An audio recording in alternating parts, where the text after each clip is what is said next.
Testing. Salut. Salut tout le monde. Moi, je m'appelle Oisín et aujourd'hui, je vais vous parler de Validator distribué. After 6 years of learning French, I felt obliged to at least say hello in French. Nice to meet you all. My name is Oisín. I'm CTO and co-founder at Obol Labs. And today we're going to be talking about the impacts of distributed validators on staking. But before I get into distributed validators, I wanted to ask a few questions about solo staking. Hands up who thinks solo staking is easy today? No? No hands at all? Hands up who thinks it should be easy in future? Nice, sweet. So yeah, that's where I'm going to start and talk about some of the reasons that solo staking is not currently easy. There's quite a number of them. One of the main ones is it's prohibitive on a cost perspective unless you're into Ethereum for a long time or getting involved in a liquid staking pool. There's other things like being on call 24/7, 365 is a massive drag on solo stakers. More or less without fail, every time I leave the country, my node will die. And even just trying to wake up in the middle of the night and stuff, or being a one-man band keeping a solo staker online is not fun. There are other complexities like having internet bandwidth. Not everyone has unlimited data. I have burned through all of my fair use bandwidth in the internet and gotten throttled before. Hardware regularly dies. Most solo stakers don't keep a full ready-to-go second machine.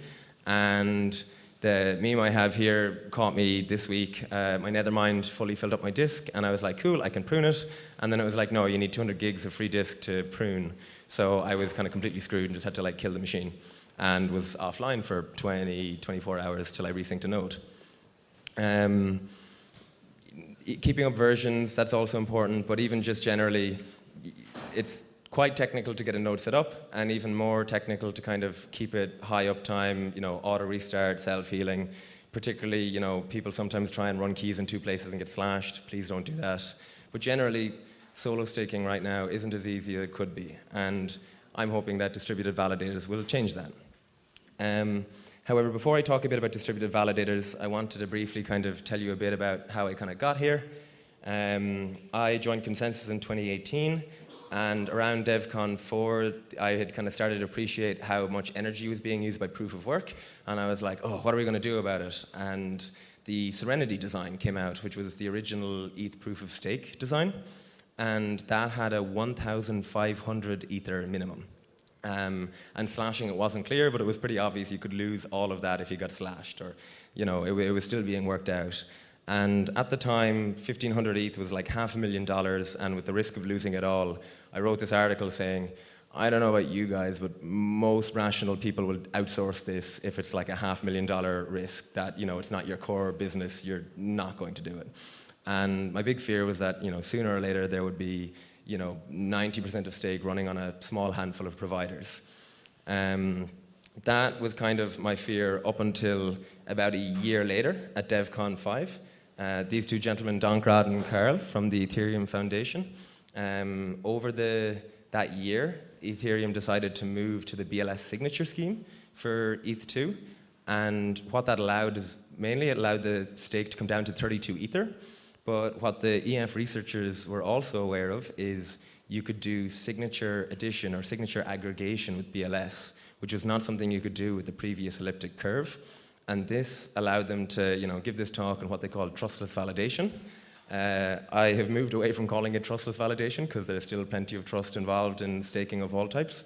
And now we call it distributed validators. But this idea kind of gave me a bit of hope that this might make a bit of sense. So fast forward to kind of today, where are we at now?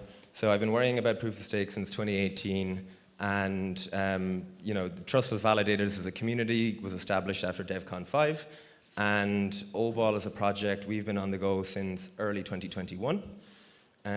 We did our first testnet in early 2022 around DevConnect, and we've been running on Mainnet with one validator since the end of 2022. Recently this year, we ran our second public testnet for BIA. I think some of you that took part are in the crowd. And we've recently announced our alpha mainnet phase. So capped at one validator, risk it if you have the means, And we're now kind of looking at like beta, where we kind of take off that one validator cap and we say, okay, this is getting a bit more stable. Let's give it a try. Let's kind of take the numbers up a bit. And you might recognize Vitalik's roadmap slides. Vitalik has had distributed validators on them since day one, and he now has them close to being, fully ready to go, which is quite cool to hear. And yeah, one of my questions now is, did my fears of centralization come true? Oh, okay. On Google Slides, I skipped some of these, but alas. So far, it's not at the point where all nodes, or it's not at the point where we have 3 nodes running it. This is what we currently look at of breakdown by market share.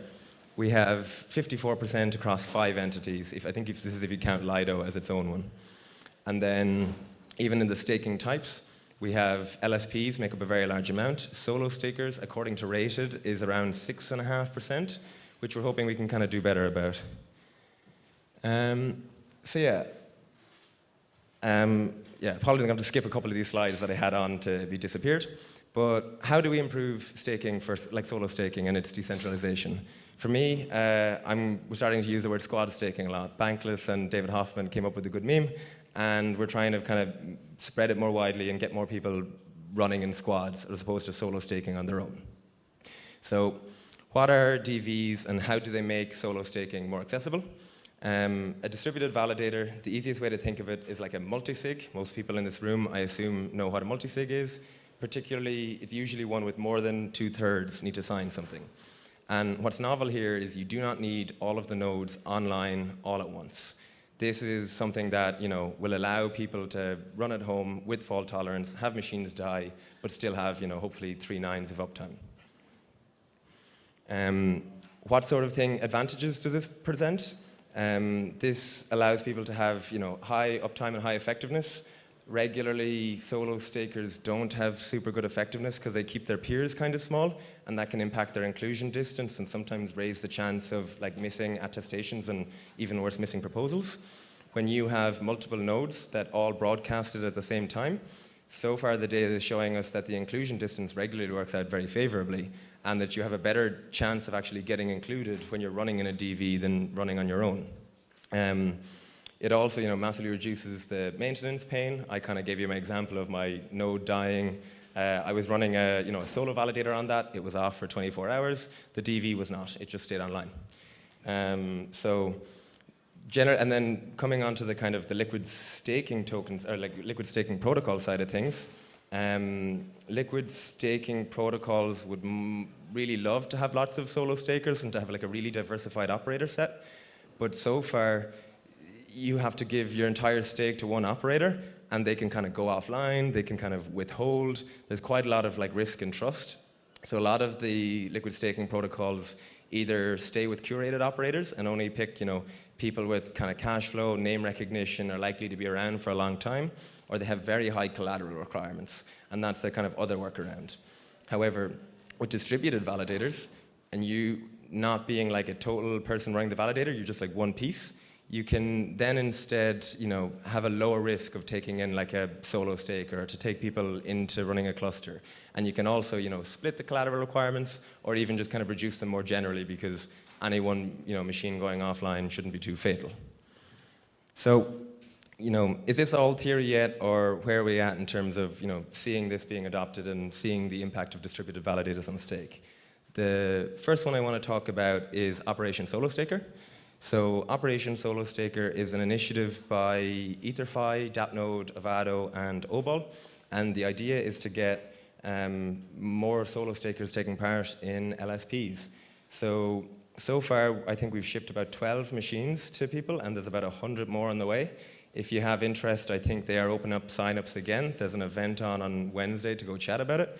But the idea being that solo stakers are going to run distributed validators in groups, and EtherFi will use them as their node operators. And the goal is to kind of push the limits of decentralization and have a much more diversified operator set than some of the existing LSPs.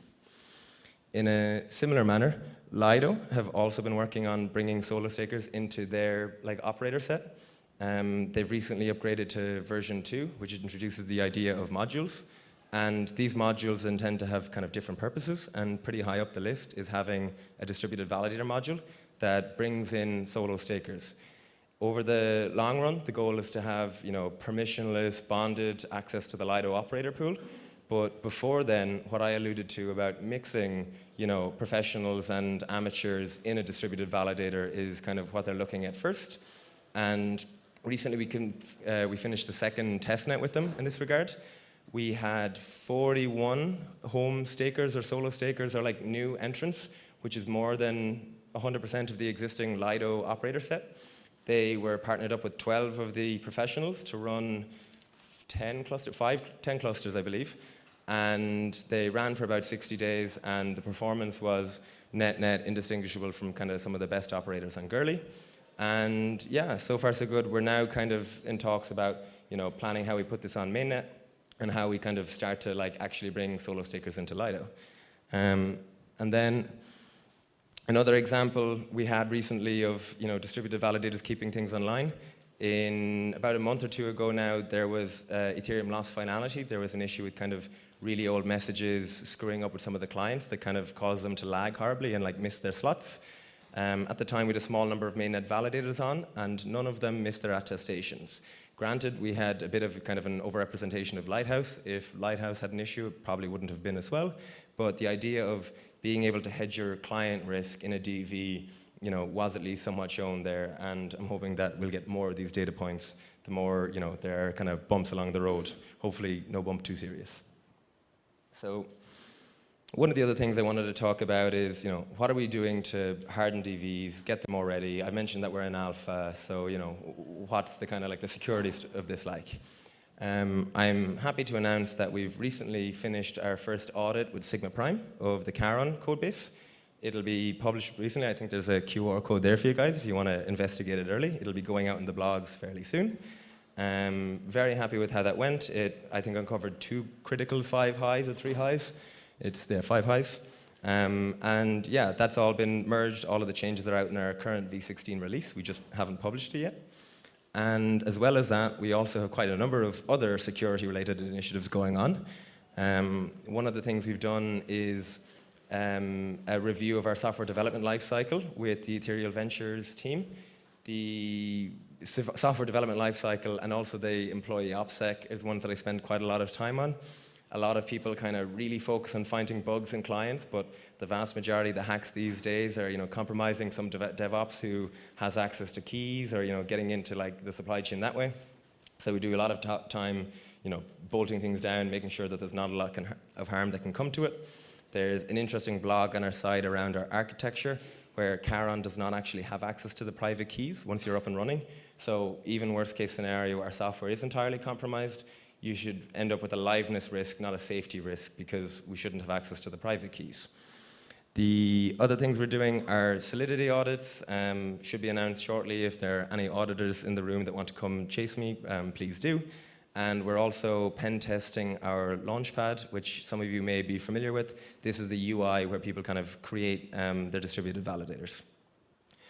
So this is how we're hardening them. And the other thing I want to talk a little bit about is how do they change the economics of staking. So the title of this talk is The Impact of DVs on Staking, and this is in the blockchain economics track. And one of the things that we spent a lot of time on, and before I would have started Obol, I would have worked for Blockdaemon, building their ETH2 stack. So I'm kind of very conscious of the cost of running staking. It's not as cheap as you might think, especially for the solo stakers and if you're not at like kind of huge scales. So what we've done recently is we worked with the Mega Labs team. We went out onto the internet and bought a load of the cheapest bare metal servers money can rent. And we, I think, put 21 of them around the world in 10 or so locations. And we ran 3 clusters on them, a 4-node cluster, a 7-node cluster, and a 10-node cluster. And the goal was to see, could we get them up to 1,000 keys? I had intended for it to like break somewhere along the way and not make it all the way to 1,000. But all 3 clusters went just fine. And the like headline conclusion of the report is none of them were more than 1% off of their reference nodes. So they all performed nigh on identically to a solo node. And then after the testing completed, we wanted to push it to breaking, and we put all of the 3,000 keys on one set of 4 nodes, and it was still fine. And stayed online, still looked good. In fact, the performance went up slightly. So from an economic perspective, we are able to run an astronomical amount of validators on 4 bare metal servers. Whether we want an astronomical amount of validators to be run by a small group of people, not so much. I would much rather this be kind of run by solo stakers and we kind of further subdivide it. But it is something that's super interesting, particularly for the node operators in the room that have high cloud costs and are trying to figure out how they kind of adjust now that prices have come down, APR has come down, competition has gone up. There's quite a lot of node operators that are like feeling the pinch. And yeah, this is one example of our performance. I won't dwell on it too long because it's on the testnet. And yeah, I'm going to skip both of them because we'll show you more data coming out soon. I don't want to undermine some of our cool reports that are coming out. But I will say, the intention is to make staking, particularly with DV, sound easy. But I would say that it's, not as easy as it could be yet. There's still some caveats. You still have to, run a validator, keep it online, learn how to manage it. But what I would say, there's a little bit of communication and coordination over it with your team, but the real benefit is having a team to run a validator. There's a lot of people that would be scared to run a validator solo. They'd be, not so sure if they have the technical chops for it, not so sure they'd be able to fix it if it goes down. Particularly when your validator does go offline, it's quite a frustrating time to try and get it back online. But when you're in a group, in a DV, you have allies with you that are quite happy to work with you. They'll let you know it's down. They'll figure out how to get you back online. If you need to kind of connect to their beacon node for a while, you can kind of leverage them. And in general, the hope is that your squad will have your back. But the real question I want to kind of leave this with is, where will staking and solo staking more particularly be next year? That is, the kind of phase of this that I'm really hoping will kind of take off. Some of the last 2 years have been heavy in the R&D, getting to alpha and stuff. And at this point, we're now kind of really expanding it and trying to make it super accessible for people. We're doing a lot of work with all of the launchers, so the kind of dApp nodes, Avados, Stereums, all of these type of UIs to make things easy. And we're generally hoping to, get more solo stakers involved and to lower the barrier of entry to staking. If you guys would like to kind of help us with this, particularly over the coming year, there's a number of ways you can get involved depending on kind of, what you like to do. At the, top end, if you have the means to run a mainnet validator and you would like to take part in our alpha, I would encourage you to do so. Come ask me questions if you would like. And beyond then, you can join our Discord. This is kind of where we keep most of our communication, and we have people going, taking part and getting involved. You can find people to run DVs with there if you, don't know a group yourself. We have recently launched a community forum, which is where we're starting to do some of our more advanced research on a distributed validator protocol. A distributed validator protocol, what that is the idea of being able to provide succinct proofs of who is online and offline in a distributed validator, with the intention of eventually being able to kind of reward and punish people individually within a distributed validator rather than collectively. Right now, it's just a team game. You keep the validator on, you can split them equally, but there isn't quite a way to kind of prove to a smart contract, hey, I was online, but they weren't, so I should get the rewards, they shouldn't. We're doing a lot of good work with Nethermind on this. Nethermind are also working with the Lido on kind of permissionless validation. So if the kind of more researchy end, ZKs, VDF, Byzantine consensus, all of this kind of stuff interests you, I would recommend you to take a look at it. And then more generally, what I alluded to about the education side is something that we're really trying to make a push for at the moment. There's quite a lot of kind of communities involved in staking and Ethereum more generally.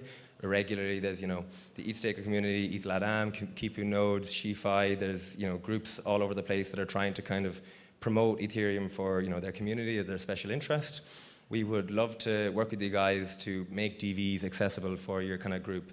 The goal is to kind of train you to train others, and the hope is that we make running distributed validators less scary for people, and that we have kind of groups that are all involved, all keeping validators online with one another. And lastly, for the kind of developers in the audience, we have recently soft launched an SDK for making it easy to create DVs programmatically. It's in the advanced section of our docs if you want to go find it. It's still a bit ugly and rough around the edges, so I'm not shitting it too hard just yet, but if you are eager to give something like that a try, I would encourage it. And other than that, merci. Thank you very much, and I would like to see if you guys have any questions for me.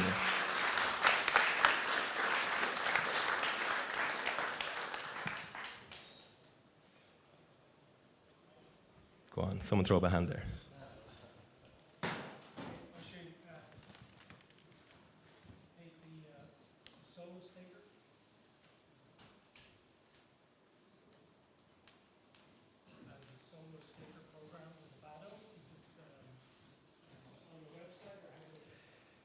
Good question. I think one of the organizers might be around. We have a picnic, well, we have a talk Wednesday evening at the Solo Staker event. But if you search EtherFi Operation Solo Staker, you should be able to find a sign-up form there. I don't think we have anything on the Opal site right now, but yeah. I don't think that works. Oh, it does work now. Do you foresee any issues if, say, 100% of Solo Stakers are running on Opal software? Is that an issue? Do you have like a spec that others can run? Yeah, so you hit the nail on the head there with the spec. So that's what the effort with Nethermind is, to make a distributed validator protocol spec. If 100% of, well, if it was only Solo Stakers are a small percentage right now, I don't think it would be too big a deal. But yeah, generally, if 100% of all stakers ran with only one client, I've talked about how Chiron is the name of our software client. It doesn't have access to private keys. So even worst case scenario, like software is totally compromised, Chiron shows slashable messages to the validator that's connected to it. The validator shouldn't sign anything slashable, but you will end up offline. So to reduce the liveness risk that's still there, we are working with, making a spec, and the intention is to have ideally 4 interoperable clients over the long run. And that way, if there's, a 0 day or a massive failure in any single one of them, literally nothing should go offline. But I would also say that Chiron is like independently versioned. Each cluster, is isolated from one another. So you don't have to upgrade versions at the simultaneously, and you don't quite have to kind of, all or nothing it. So if there ever was, a dodgy version, you could roll it back. You can upgrade some of them slowly. So yeah, there can invariably be liveness risks, but we are working on having multiple implementations to kind of get ahead of that as well.